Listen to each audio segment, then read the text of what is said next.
Welcome to Delivering Miracles, a podcast to teach women like you tips and strategies on how you can have a safer pregnancy so you can bring home a healthy baby.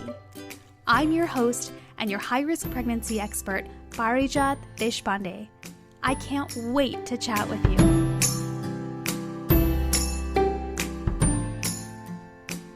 A while back when I was going through fertility treatment, I met some amazing friends through online support and through my doctor's office of people who are also going through fertility treatment. And I made really good friends with this lovely young lady who lives not too far from me, actually. And she was also trying to get pregnant at the same time that we were. And she told me that when we had first met, that she'd already miscarried twice. And I hadn't started fertility treatment, or we hadn't even started trying to conceive yet. And so that was something completely unknown to me about what that was like and what that entails and what people even go through, because my experience of that was zero at that point, personally, professionally, any of it. I didn't even know anybody who had experienced a miscarriage because nobody had talked about it. And she talked a little bit about what those losses were like and how devastating they were.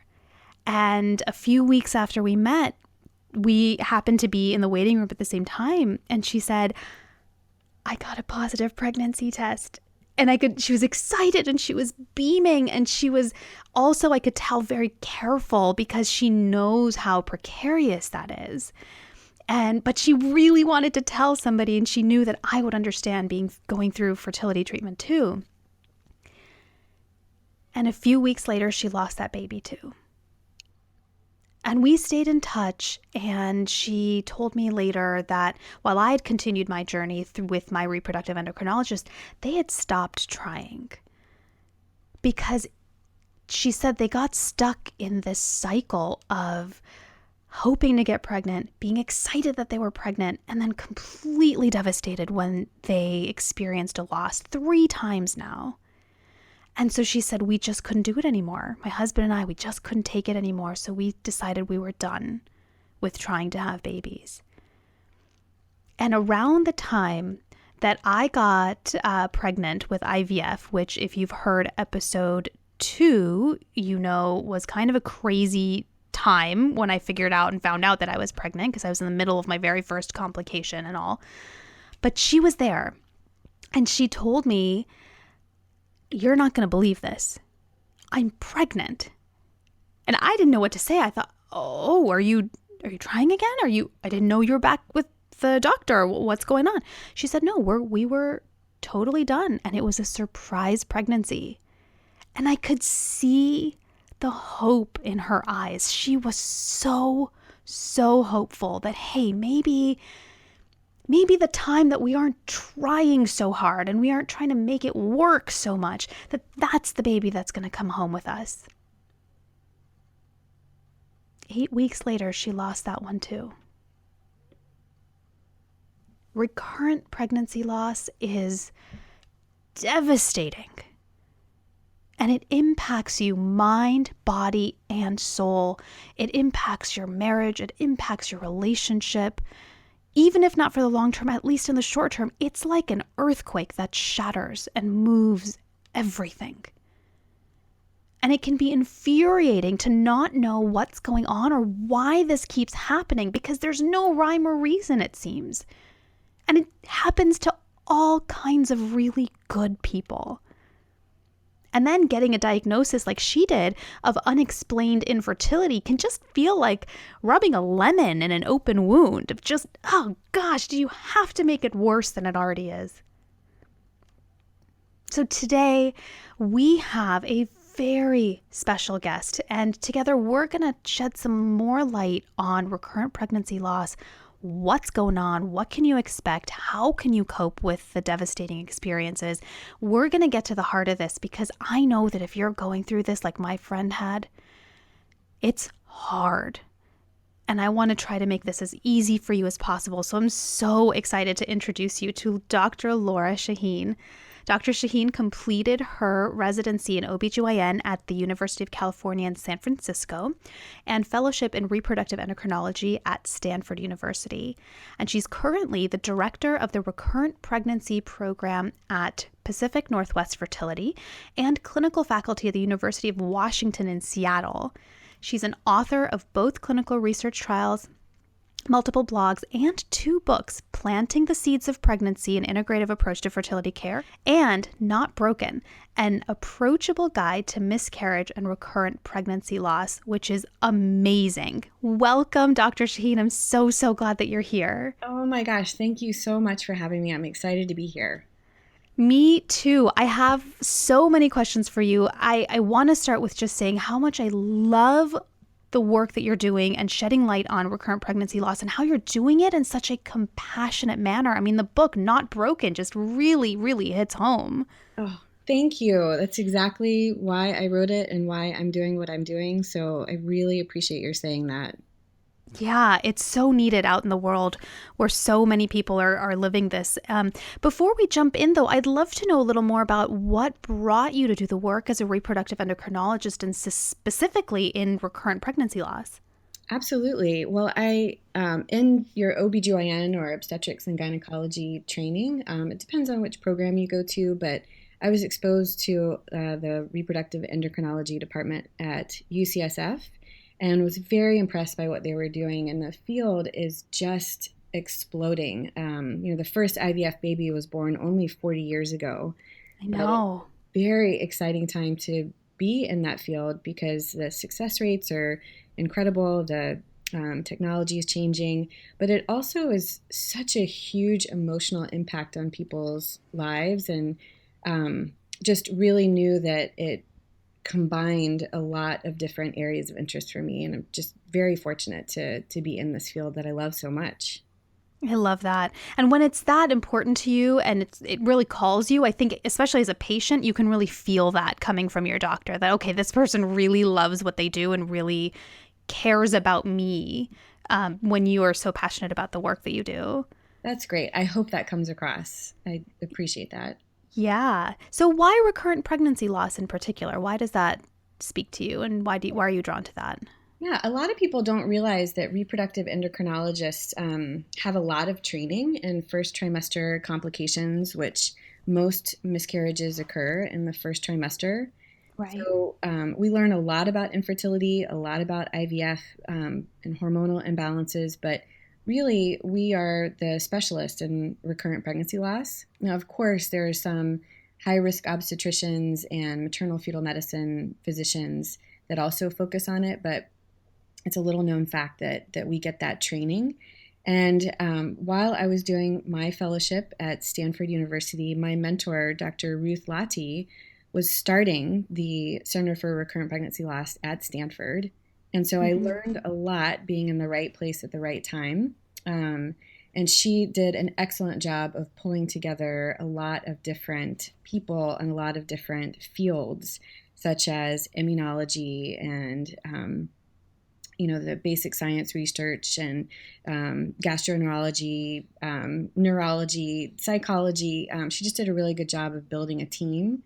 And so when I moved to Seattle to start my own practice at Pacific Northwest Fertility, I realized there really was not anyone focused on recurrent pregnancy loss up here. And I had this unique training and passion and decided to open up my own Center for Recurrent Pregnancy Loss up here in Seattle. Oh, that's fantastic. They were just waiting for you to come up because they knew you'd be the right person to fill it. It's yeah. There's not a lot of people that are focused on it. It's Mm-hmm. you touched on a lot in that beautiful story and introduction that you gave, in that the majority of people who are having multiple losses do not have a diagnosis or a perfect reason. And that's very difficult to be a physician and care for patients that don't have a diagnosis. This is not like high blood pressure where you walk into a doctor's office and walk out with a prescription that fixes, the number on the Yeah. machine. It's evaluation, treatment, care, and support. And there's, it's a unique field to be drawn to. Yeah, yes, absolutely. So, when we're talking about recurrent pregnancy loss, what does that actually mean? Like, who qualifies for being under that umbrella? Sure. So, just like a lot in reproduction and infertility and miscarriage, there's different definitions that different people use. Very traditionally, and still in some textbooks and some academic trials, recurrent pregnancy loss is defined as three or more clinical miscarriages. And a clinical miscarriage requires getting far enough along in the pregnancy that something could be seen on ultrasound, or there's a histopathologic diagnosis, so tissue that you could test or diagnose. And that leaves out a whole lot of women who are having Yeah. biochemical miscarriages or a positive Yes. home pregnancy test and late periods, but they know that they were pregnant. Um, that is under investigation, and really trying to figure out what to do with that. It's just so hard to study because it's so early. Yeah. But the American Society of Reproductive Medicine came out with a position statement a few years ago saying that um, for clinical trials and really looking at interventions and treatments and trying to find impact in clinical trials, we should stick with the strict diagnosis of three or more clinical miscarriages, but that women who have two or more clinical miscarriages, it's very reasonable to start an evaluation, meaning testing and checking anatomy and hormones and things, because women have the same risk of a miscarriage if they've had two as if they have three. And the feeling Mm, is, why not do the testing after two so that you can try and prevent that third if you do find an issue? absolutely. Because the sooner you can get some answers, the sooner you can change something, the better it's going to be for Mm-hmm. everybody. That's Right. that. Mm-hmm. So, in your practice, then, do you stick with that traditional description, or do you consider your patients who've experienced chemical pregnancies or late periods, or all of that, gotten the home pregnancy test positive, but blood test was negative? Do you consider them as part of the recurrent pregnancy loss group too? Well, I do an evaluation for people who've had clinical miscarriages, very similar to the evaluation I would or excuse me, for chemical losses or biochemical miscarriages, as I Mm-hmm. do for later losses. When I do a lot of clinical work and research as well, and so I very much distinguish between those when I'm doing my clinical trials. But as a practicing provider, I will do the same evaluation no matter when the losses occurred. And there are some studies out there that show that women who've had two biochemical miscarriages have the same risk as having a third miscarriage. And if you do evaluations, that you will often find a very similar percentage of abnormalities that you would if they were clinical miscarriages. So, although it is not the norm in the field, and most, I would assume, especially primary doctors and primary OBGYNs, would not do a thorough evaluation with chemical losses, that Yeah. might change in the future. That would be really great because this, at least from my perspective, it looks like the body's kind of telling you something's up. And why should we have to wait until we get to a particular gestation in the pregnancy for that to be qualified for an evaluation when we're already getting those signals early on with these very early losses? Yeah, it's I do talk to people about this, in that people don't really realize how inefficient human reproduction is. It doesn't feel good to have these losses, but we actually know from testing lots and lots of women, it's more common than we think.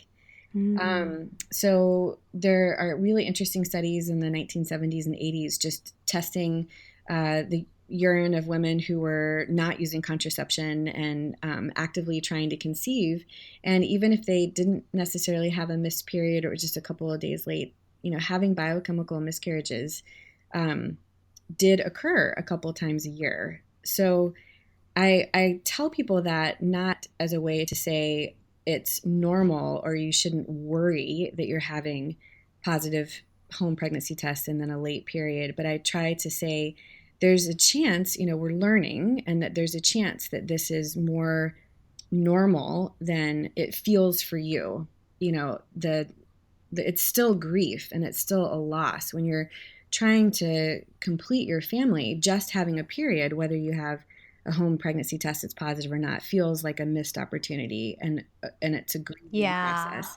But add a positive home Right. pregnancy test in there, it feels even worse because you have this sort of, you know, hope, and then it's gone when you get your period. And so I hope that makes sense, that I still investigate it, but there is a chance that this is more common, and that women, you know, if you can possibly shift your mindset a little bit, we know that the most common cause of first trimester miscarriage, if we are able to get to a point where we can test the tissue, is a genetic issue within the embryo. And it's not a problem with the woman who's getting pregnant or the couple that's getting pregnant. And that's why so much of the time the testing and the people who are trying to conceive is normal, because it's the embryo that has a flaw. And if you get that and understand that, then you can shift a little bit into thinking,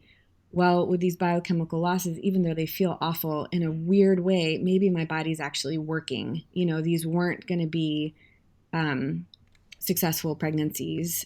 Sometimes I talk to women about, there's some women that just conceive every time that they try, and it's maddening because they Mm-hmm. get these biochemical losses or later losses. And I tease women, not in a funny haha way, but I'm like, your superpower is that you conceive. Your uterus, you want so badly, you're ready to carry, and we just need to find that right embryo, and it's gonna happen.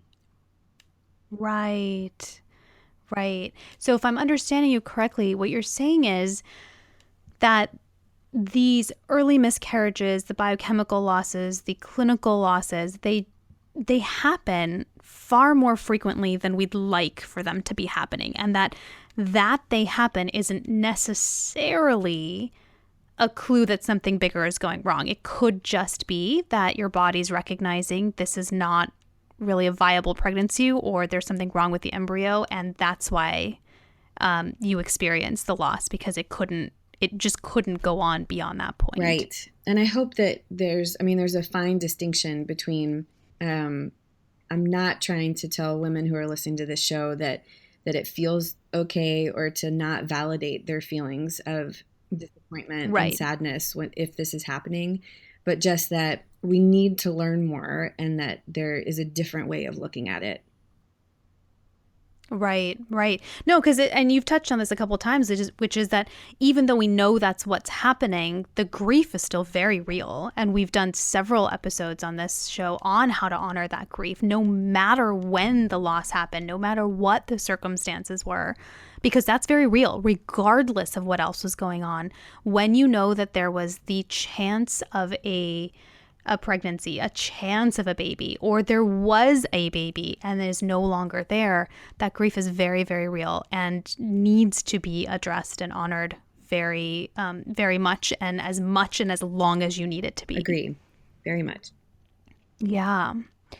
So this is, I mean, I'm sure you get this question 100 times a day, and I know it's a really hard question to answer, but why is this happening though, that there are so many women who just can't stay Yes. pregnant? Well, I think that a couple of things. I think that finally people are talking about it more.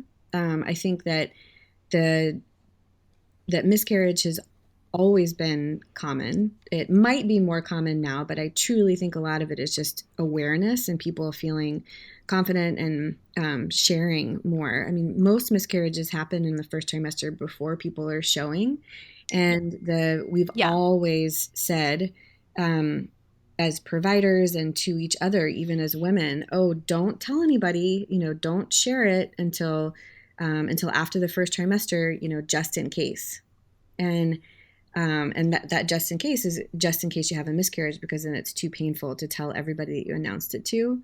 I'd like to try Mhm. and shift that a little bit, because I think that soon as Yes. when you need something, which is grief and loss, if you haven't told anybody that you're pregnant, it's you that's just the time that you need that support. So I hope that that will shift. Exactly. I totally agree. I have not experienced miscarriage myself, but our first loss was due to a ruptured ectopic, and we hadn't told anyone because we were told same thing that don't say anything to anyone, don't talk about it, you don't want to jinx it or whatever. And then when it happened, then we had to not only process the grief at the same time, but then we had to tell people why we were Mhm. grieving in the first place. And that was really, really hard. So I'm glad that you mentioned this because I like to tell women too, and I tell my clients all the time there's no really great time to tell people because from the work that I do, which is, after the first trimester, usually things can Mhm. happen at any time.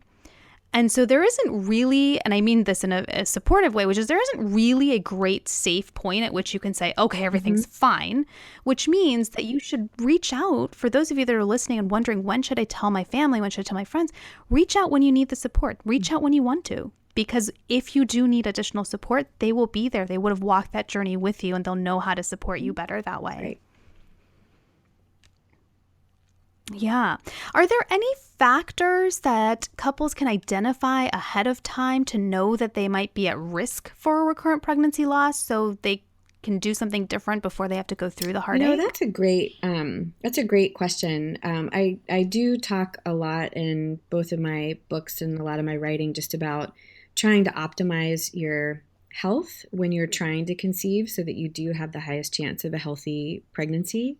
Um, and so, if someone has chronic health issues, I think it's really good to have a preconception visit just to think through medications that you're Yes. taking, or health issues that might impact the health of the pregnancy.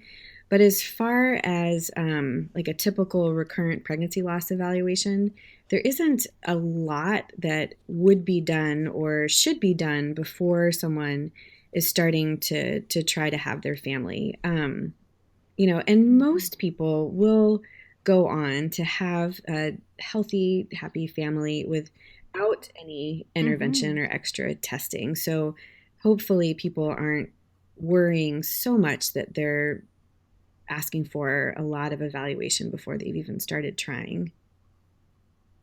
Sure. I know in my circle of friends, there are several who have waited for some time to get pregnant. There are some of us who got pregnant or started trying for our family when we were younger in our 20s, and then many of them who have waited until their mid to late 30s to start thinking about starting a family. And there's people like me who have really crazy stories and they hear about them from, oh, I know this person had a miscarriage. I know that person who had three miscarriages, whatever. And then it scares them because they think, oh my gosh, now not only am I 35, 36, 40, whatever the age is, but now all this happened to my friends who were so much younger than me. And so they come into it already really scared. What do you tell couples who are in that frame of mind before they start trying to Sure. conceive? Well, first of all it takes is one good egg and one good sperm, and most of the time people will get pregnant and be successful. Um, it is more common to have miscarriages as the couple ages, and it's more of a microscope in the age of the woman who's getting pregnant, because of the interaction of the age of the egg and the ability of the egg to do all of the genetic changes it needs to in order to turn into a healthy pregnancy and baby. Um, so it is important, I think, to have some awareness that it's a slightly higher chance of having miscarriages as couples get older, but it's just nice to have that awareness. But hopefully we won't overly worry people. Yeah. Yeah. I think that's a really nice reminder that most of the time, and we talk about a lot of these things on the show, especially about all the times that things go wrong, mostly because we're not talking about it enough and there needs to be a place to talk about it. But really, if we zoom out a little more, most of the time, couples are able to get pregnant and stay pregnant and have a healthy baby at the end. And I'm so glad that you reminded all of us of that most of the time that it does work the way it's supposed to Sure. work. I often talk to people. So I'm seeing people that haven't been successful, right? So they're having multiple miscarriages, um, and I sort of say, listen, your experience has been negative so far. Like every time you've tried, it hasn't been successful. But I have the experience and years of helping couples that I can help you try and regain some of that hope. Because even if someone is 40 years old and they've had 3, 4, 5 miscarriages, the very next time that they conceive with a brand new egg and a brand new sperm and a brand new cycle, there's a 50% chance that everything's going to be okay. That's Right? So pretty huge. I mean, it's how you look at it. Is it glass half full or half empty? People say, "Oh my God, 50% chance of miscarriage," or some people say, "Wow, 50% that everything is going to be okay without any intervention from you at all, Dr. Shahine." And I Right. the whole process for me is education and talking through, listening to a lot of the emotional side, doing a very thorough evaluation just to make sure that we're not missing anything. But really, it's trying to restore hope and kind of go through options. But I you know that story that you said at the beginning of the episode where the woman just gave up because she just couldn't Mm-hmm. face trying again, that is so common. And I think that's one of the most Yeah. important things that I'm trying to get out there, that persistence is really, really important. And it's okay to stop trying if your life goals have changed, or, you've decided that you want to build your family in a different way or go child free. It's absolutely fine. But if the whole reason you're stopping trying is just based out of fear, then we can do better than that, and we can help those people. Oh, I love that. I got goosebumps just hearing that. I love that so much. Thank you. That is such a message of hope for so many couples that I know are listening in to this episode right now and are probably thinking, can we do this again? Can we keep going on? How long are we going to do this? And that just really hits home. So thank Thanks. you. How do there's the biochemical losses and the clinical losses after natural conception. And then there's Mm-hmm. IVF. And you go through all the process. I mean, all the injections and it's a huge production that you put your body through. You create these embryos. You might even Mm-hmm. test them to see if they're normal and they come back normal. You've got these beautiful, normal embryos frozen away, and then you Mm-hmm. experience a loss. Why Yeah, does that happen? devastating. Absolutely devastating. Oh, it's Um, awful. so I'm a writer, and language is really important to me. And so it's amazing what the testing that we can do for embryos and what we can test, but we cannot say that the embryos are normal. So when Mm. we do genetic testing on embryos, the majority of the time we're making sure that there's a correct match of chromosomes. There should be 23 chromosomes in each embryo, and one copy should come from the egg, Right. and one copy should come from the sperm. And when we're screening embryos for chromosome content, we're just making sure that there's 23 chromosomes and there's one from the egg and one from the sperm, but there's 25,000 genes on some of each of the chromosomes. And so you're making sure that the forests are there, but you can't make sure that each individual tree is there. And when we do chromosomal screening on embryos, which is a treatment option for people with recurrent loss, because the most common cause of first trimester miscarriage is a chromosome imbalance. So we could take someone's Mm-hmm. miscarriage risk, at 35 from 30% down to less than 10%. But even with IVF and all the technology that we have, we still can't get it to 0%. There's just Mm. there are things that we're continuing to learn. Just last month, there was a single gene, OCT4, that was identified in mice. That if mice didn't have this particular gene, that the embryos would stop developing. And I feel like 5 years from now, Wow. there's going to be some genes identified just like that, and we're going to be able to test for them in humans. And we'll not only be able to make sure that the chromosome content is okay, but maybe we'll be able to test for a certain number of miscarriage genes. And that if the embryos have these genes, we know that they're going to miscarry. Right. Oh, that would be Mhm. amazing to save so much heartache of going through all of that if we can know that Yep. ahead of time. Yeah. So, couples who've experienced recurrent pregnancy loss, whether they've conceived naturally or conceived with IUI or injectables or IVF, what tests should they ask for with their own Sure. doctor? And when should they Yeah, I ask for think them? it's very reasonable to ask for them after two miscarriages.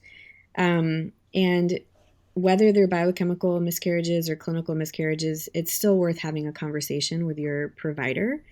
And the typical tests are anatomy checkups, and there's different ways to do it, but making sure that the inside of the uterus is nice and normal and doesn't have issues that's going to cause problems for embryo implantation. The Mm-hmm. rest of the testing is really blood tests, looking at hormonal issues and one genetic issue that the people who are conceiving can have is something called a balanced translocation. And that requires, it's a simple blood test, but it's looking at the chromosome content of the parents that are conceiving. Um, Mm-hmm. the one immune issue that can be associated with recurrent miscarriage is antiphospholipid syndrome, and that diagnoses you can diagnose that with blood tests as well as clinical findings. So it's pretty standard, the evaluation that's accepted by most physicians and most of the academic programs. Okay, that's super helpful. I think that gives a little bit of control back to a lot of couples to know that there are certain things that they can Mm-hmm. ask for, even if the doctor might do them anyway. But just to know, okay, I understand what I can ask for. I understand what to expect with the testing now that we've gone through this two or more times. So this is super Yeah, there's helpful. only so much information that you can absorb in that 30 or 60-minute visit with a physician. And that's one of the reasons I wrote my book, is because Dr. Internet can only help you so much. And it's so Yes. confusing, and there's so much information out there. And so, the first chapter is just kind of going through the tests, and not only the tests that most people would recommend, but what they're looking for, and if they're abnormal, what to do. And there's nothing in there that is, not standard. And so hopefully patients could get that information and have a really intelligent and meaningful conversation with their provider. Not just walk in and say, hey, I want to get tested for recurrent loss, because most providers are not trained in recurrent miscarriage. Even OBGYNs, I mean, the field has changed so much, Yeah. even in the last 5 years. And fortunately, there aren't a lot of women who've had recurrent loss. So if you're a primary care doctor, or you're an OBGYN where your main practice is caring for pretty low risk pregnant women, you might be asking your provider to be really outside of their comfort zone when you say, I want to get tested for recurrent loss. You cannot assume that that provider has the knowledge or the understanding about what tests should be done. Right. Right, absolutely. And that really speaks to a whole other aspect of this, is making sure that whoever's on your care team is a specialist in whatever it is that you're going through. And in this case, reproductive endocrinologist would be a great option to go speak with when you've experienced this and you're wondering what's going on, what are my next steps. Going to see a specialist can really help you open the doors about what your options are going Yes. forward. Yeah, I mean, I have so many questions. I know there's our listeners have so many questions. I mean, it's a hard topic, and it's a really hard experience. And as a patient, and for those of you that are listening who know this firsthand, you know how hard it is, that there's no one easy, simple answer, right? You just want to go in and you just want to say, tell me what's wrong with me and I'll fix it. Even if that means standing on my head 30 minutes a day, I'll do it. I'll just do anything. Just tell me what's wrong. And it's hard. It's hard to not know and not have that concrete answer. But I'll tell you this. If you've experienced a loss of any kind, whether it's a chemical pregnancy, an ectopic pregnancy, a miscarriage, recurrent pregnancy loss of any kind, it is not your fault. And as Dr. Shahine puts it so perfectly, you are not broken. Dr. Shahine, what are your final words of hope for couples who are listening in and have experienced recurrent pregnancy loss and are just devastated and not knowing if they can have the family of their dreams? Absolutely. I would say just exactly what you said. Please don't give up hope. Find that support team, that provider that's going to listen to you, do testing, and support you through the pregnancy. Find people on your support team who can help with emotional well-being and taking care of yourself from an emotional part, because persistence requires emotional health as well as care and support. And just please don't give up hope. I love that. And where can people find you if they want to know more about the work you do or if they want to reach out to you? So a lot of the information that we talked about today is in my book, Not Broken, and that's currently at Amazon in print and Kindle form. And then I do have a website, lorashahine.com, where I have collected all of the blogs that I've written for Huffington Post and other websites, a lot of the media interviews that I've done that kind of talk about different aspects of reproduction and miscarriage. And so that's a good place to go to connect. And of course, I'm trying to get my message out on social media. So you can find me on Instagram and Facebook and Twitter, all at Dr. Lora Shahine.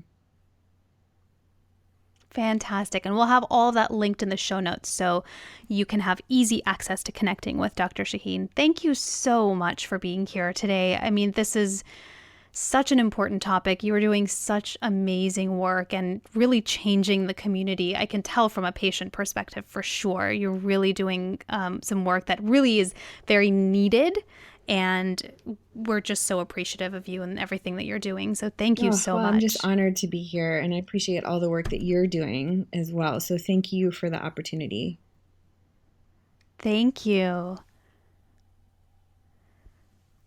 Gosh, this is a topic that we could talk about for hours, right? When you've experienced a loss, let alone 2, 3, 4, 5, however many it may be, it changes your life.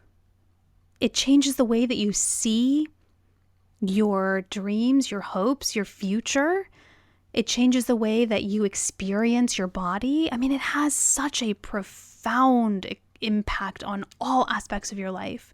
And I hope that hearing today's conversation, I hope what you leave with is this understanding that even though we may not have as many answers as we want, it's not your fault. And if you can trust that and lean into that and allow yourself to really release that guilt, that burden, that pressure of what did I do? I hope that you can see that there is hope going forward, whatever that might look for you. But whether you've experienced a chemical pregnancy, ectopic pregnancy, miscarriage, recurrent pregnancy loss, whatever it is, it's not your fault. You are not broken. Thank you so much for joining me here today. And if you enjoyed today's episode, I would love it if you can head over to iTunes and leave a review so we can get more amazing guests like Dr. Shahine and continue providing you with information and tips and motivation to help you get through your infertility journey and your high-risk pregnancy. And if you're pregnant right now after fertility treatment and you're feeling really anxious and stressed out about what's going to happen to the baby and am I going to stay pregnant? Is everything going to be okay? I totally get what that's like. Head over to parijatdeshpande.com/ Healthy, high-risk pregnancy to discover how you can get through your pregnancy with less anxiety and more hope. And as always, I would love to stay in touch. So follow me on Twitter, Instagram, and Facebook at Parijat Desh. That's PARIJATDESH. I know it's a long road. I know it. I really do. And some days it feels so dark and it feels so hopeless. And sometimes, many times, you might find yourself wondering, what did I do to cause this? What am I doing wrong? I promise you it's nothing. It's not you. Take it one day, one step at a time. You can do this.